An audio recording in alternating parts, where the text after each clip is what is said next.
next Jan, it's going to be 20 years since I became a film critic. I can't believe, one of my friends heard that and he said, just let's imagine 2.5 hours for a movie. On an average, you see 10 bad movies a month. I said, stop right there. I don't want to know how much of my life I have lost watching bad movies. Like don't even go there. Let's not go there at all. But I think, in a way, the reason I'm still going like this, and like that kind gentleman said that he's able to listen to me with it, I think I'm still passionate about my job. I don't think I'm jaded or bored or whatever it is. I mean, of course, it's for you guys to say. But when I feel that thrill of seeing a Malayan Kunya or whatever it is, or arguing with somebody, or like thinking about this, I still have it. And I think as long as I still have it, I think I'm going to be a decent critic. The day I lose it and I get bored and I'm not able to look at these looks and glances and the way people are directed, because one of my major thing is, if I want to, I know these are very big words and I don't know if I should say them. If I want to leave a legacy, because the thing is, I was one of the, in fact, before this I was talking to somebody who was a film critic and who was having a serious crisis of whether or not to continue being a film critic, because he'd been around for so long, but he was not getting recognized.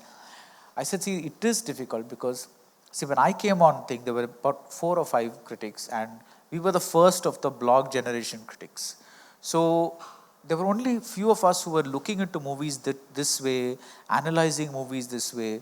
So it was easy to find, and it was easy to know, like, it was me, it was Raja Sen, it was Jay Arjun Singh, it was 3 or 4 more people. I think Raja Sen came first, then Jay came, and then I came in 2002, 3 Jan or something like that. So we were all like just very, very close to each other. We were the first generation of we started using blogs or the internet to publish our critics. That is, the previous generation was television critics, and before that there were the print critics, and then we were the blog generation critics. So because there were so few of us, we just got noticed like that. It's not like I planned anything. But today it's very difficult to get noticed because you have to have a quirk, a USP. There are some channels that use, or some reviewers that use like sarcasm, or like they try to Prashant has a style, Blue Satta has a style, somebody else has a style. But then you should also understand that Prashant is one of the earliest adopters of the medium.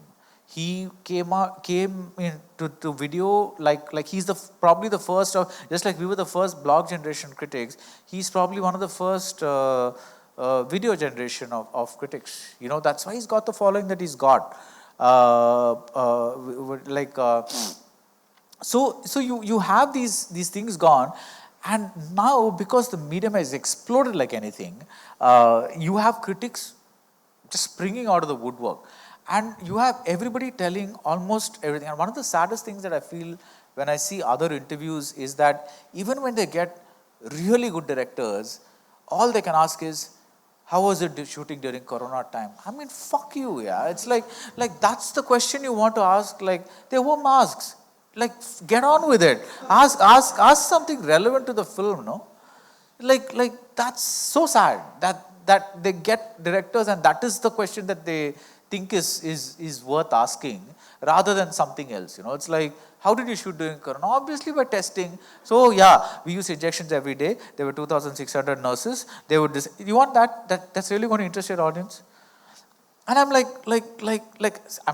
I've done my share of bad interviews as well. You can't always have good interviews. But what I'm trying to say is that if there's something that I'd like to leave behind, it's like, as somebody there said, it's this interest in the process. That's my biggest passion about how movies are made.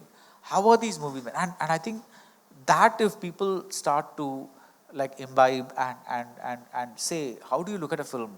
Why should so that's why I don't just like Mani Ratnam, but I am inspired by him, because if at his age he can keep pushing like this and show that Trisha Nandini scene like that, without a thing, and trust that the audience is going to get it.